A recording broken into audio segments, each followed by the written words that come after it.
আসসালামু আলাইকুম। আন্তর্জাতিক সংবাদ 24-এ আপনাকে স্বাগতম। শুরুতে সংবাদ শিরোনাম, পরে বিস্তারিত। ভারত, পাকিস্তান, ইসরায়েল, হামাস, হুতি যুদ্ধ চলছে। আমাদের হাতে এসেছে ভয়ঙ্কর সব আপডেট। আন্তর্জাতিক সংবাদ। প্রথমেই জানিয়ে দেব সংবাদ শিরোনাম। আবারও হুতির ছোঁড়া মিসাইলে আতঙ্কে ইসরায়েলি বাসিন্দারা। এরপর জানিয়ে দেব মোদি ফের হামলা চালাতে পারেন, প্রস্তুত থাকতে হবে বলছে ইমরান খান। আরও জানিয়ে দেব ইসরায়েলকে স্বীকৃতি দিতে সৌদি আরবকে আহ্বান ট্রাম্পের। ভারত ও পাকিস্তানকে সরাসরি সংলাপের আহ্বান জানাল যুক্তরাষ্ট্র। সর্বশেষ জানিয়ে দেব আওয়ামী লীগের কার্যক্রম নিষিদ্ধ, যা বলছে যুক্তরাষ্ট্র। এতক্ষণ শুনছিলেন সংবাদ শিরোনাম, এবারে বিস্তারিত। তবে অনুরোধ থাকবে ভিডিওটিতে একটি লাইক করবেন এবং চ্যানেলটি সাবস্ক্রাইব করে আমাদের সাথে থাকবেন। আবারও হুতির ছোঁড়া মিসাইলে আতঙ্কে ইসরায়েলি বাসিন্দারা। আবারও হুতির ছোঁড়া মিসাইলে আতঙ্ক ছড়াল ইসরায়েলে। মঙ্গলবার 14 মে এ হামলা চালানো হয়। ইসরায়েলি গণমাধ্যমগুলোতে উঠে এসেছে এ তথ্য। এ সময় জেরুজালেম ও তেল আবিবে শোনা যায় সতর্কতা সাইরেন। পাশাপাশি সাইরেনের শব্দ শোনা যায় পশ্চিম তীরের কয়েকটি এলাকাতেও। এ সময় সড়ক, শপিং মল ও রেস্তোরাঁ থেকে ইসরায়েলিদের নিরাপদ আশ্রয়ে ছুটতে দেখা যায়। তবে সামরিক বাহিনীর দাবি, সফলভাবে ভূপাতিত করা হয়েছে ইয়েমেন থেকে ছোঁড়া ক্ষেপণাস্ত্র। এখন পর্যন্ত এ হামলায় ক্ষয়ক্ষতির কোনো তথ্য পাওয়া যায়নি। এর আগে গাজায় আগ্রাসনের জবাবে নিয়মিত ইসরায়েলি ভূখণ্ড লক্ষ্য করে হামলা চালিয়ে আসছে সশস্ত্র গোষ্ঠী হুতি। তবে বসে নেই ইসরায়েল। সম্প্রতি পাল্টা জবাবে ইয়েমেনে ব্যাপক আগ্রাসন চালায় তেল আবিব। ইসরায়েলকে স্বীকৃতি দিতে সৌদি আরবকে আহ্বান ট্রাম্পের।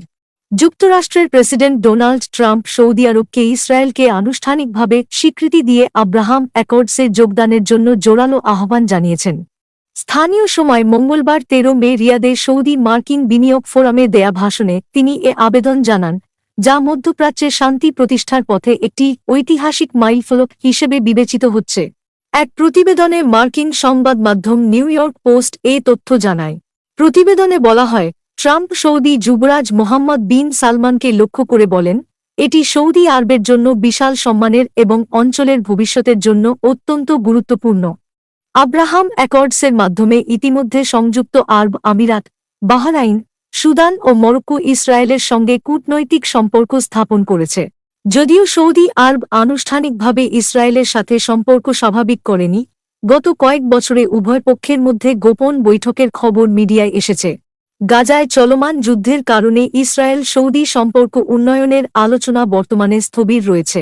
ট্রাম্পের এই সফর ও বক্তব্য থেকে স্পষ্ট যে তিনি মধ্যপ্রাচ্যে তার কূটনৈতিক ভূমিকা অব্যাহত রাখতে আগ্রহী। বাইডেন প্রশাসনের প্রতি সমালোচনা করে ট্রাম্প দাবি করেন যে তার সরকারের সময়ে শুরু হওয়া এই শান্তি প্রক্রিয়া বাইডেন প্রশাসন সঠিকভাবে এগিয়ে নিতে পারেনি। ভারত ও পাকিস্তানকে সরাসরি সংলাপের আহ্বান জানাল যুক্তরাষ্ট্র। ভারত ও পাকিস্তানের মধ্যে যুদ্ধবিরতিতে যুক্তরাষ্ট্র মধ্যস্থতা করেছে বলে সম্প্রতি দাবি করেন প্রেসিডেন্ট ডোনাল্ড ট্রাম্প। এবার নয়াদিল্লি ও ইসলামাবাদকে সরাসরি সংলাপের আহ্বান জানিয়েছে ওয়াশিংটন। মার্কিন পররাষ্ট্র দপ্তরের প্রধান উপ-মুখপাত্র থমাস পিগট এক সংবাদ সম্মেলনে ভারত পাকিস্তান ইস্যুতে যুক্তরাষ্ট্রের অবস্থান পুনর্ব্যক্ত করেছেন। তিনি বলেন, আমরা এই সপ্তাহে ভারত ও পাকিস্তানের মধ্যকার যুদ্ধবিরতিকে স্বাগত জানাই এবং শান্তির পথ বেছে নেয়ার জন্য উভয় দেশের প্রধানমন্ত্রীর প্রশংসা করি। ডোনাল্ড ট্রাম্প উভয় নেতার নরেন্দ্র মোদী ও শেহবাজ শরীফ প্রজ্ঞা এবং দৃঢ়তার জন্য প্রকাশ্যে প্রশংসা করেছেন বলেও জানান থমাস।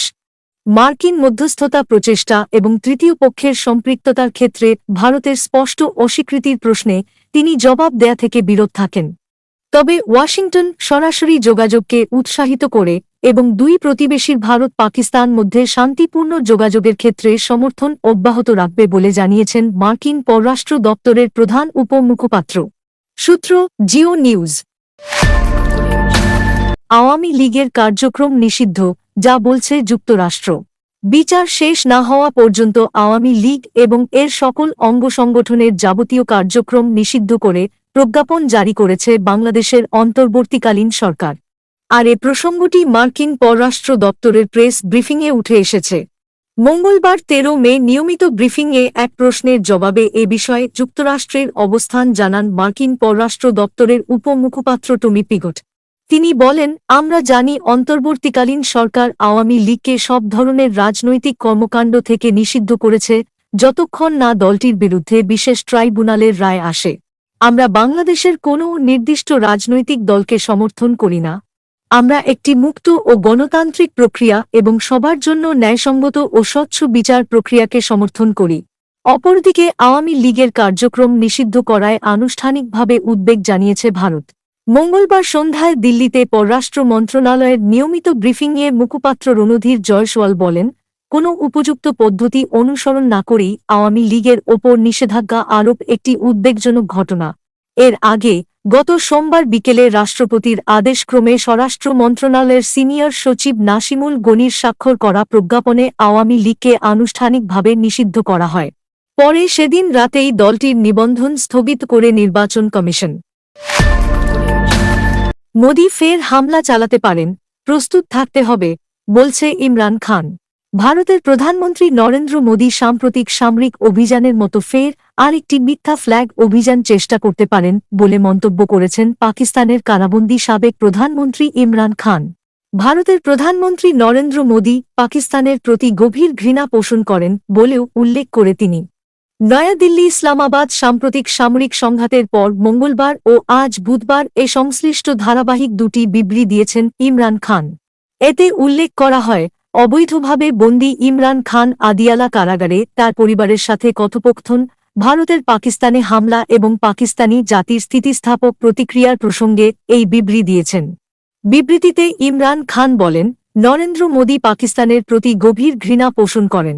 এই সংঘাতের সময় পাকিস্তানিদের নির্ভীক মনোভাব তার ক্রোধকে আরও উস্কে দিয়েছে। তিনি সম্ভবত ক্ষুব্ধ এবং ভারতীয় অবৈধভাবে দখলকৃত জম্মু ও কাশ্মীরে যেমনটি তিনি সাজিয়েছিলেন তেমনি আরেকটি মিথ্যা ফ্ল্যাগ অভিযান চেষ্টা করতে পারেন। আমাদের সতর্ক এবং পূর্ণ প্রস্তুত থাকতে হবে। তিনি বলেন, আমি ২০১৯ সালেও এই পরিস্থিতির পূর্বাভাস দিয়েছিলাম। মোদি পাকিস্তানের অর্থনৈতিক ক্ষতি করার চেষ্টাও করবেন। যে কোনো নতুন হামলার ক্ষেত্রে জাতিকে ঐক্যবদ্ধ এবং প্রস্তুত থাকতে হবে। ইমরান বলেন, পাকিস্তান ও ভারতের মধ্যে সাম্প্রতিক উত্তেজনা আরেকবার প্রমাণ করেছে যে পাকিস্তানিরা একটি সাহসী, গর্বিত এবং সম্মানিত জাতি। আমি সবসময় বলে এসেছি, মুল্ক ভি মেরা, ফৌজ ভি মেরি, এই দেশ আমার আর সেনাবাহিনীও আমার। যেমনটি আমাদের সৈন্যরা আকাশ ও স্থল উভয় ফ্রন্টে মোদিকে পরাজিত করেছে, তেমনি পাকিস্তানের মানুষ বিশেষ করে সোশ্যাল মিডিয়ায় মোদি এবং আরএসএস এর বর্ণনাকে বিশ্বব্যাপী প্রকাশ করে ভেঙে দিয়েছে। পাকিস্তানের সাবেক এই প্রধানমন্ত্রী বলেন, পাকিস্তানের শিশু, নারী, বৃদ্ধ এবং বেসামরিক অবকাঠামোর মতো নিরীহ বেসামরিক নাগরিকদের লক্ষ্য করে মোদি কাপুরুষতা প্রদর্শন করেছে। আমাদের বাহিনী শক্তি এবং নির্ভুলতার সাথে জবাব দিয়েছে।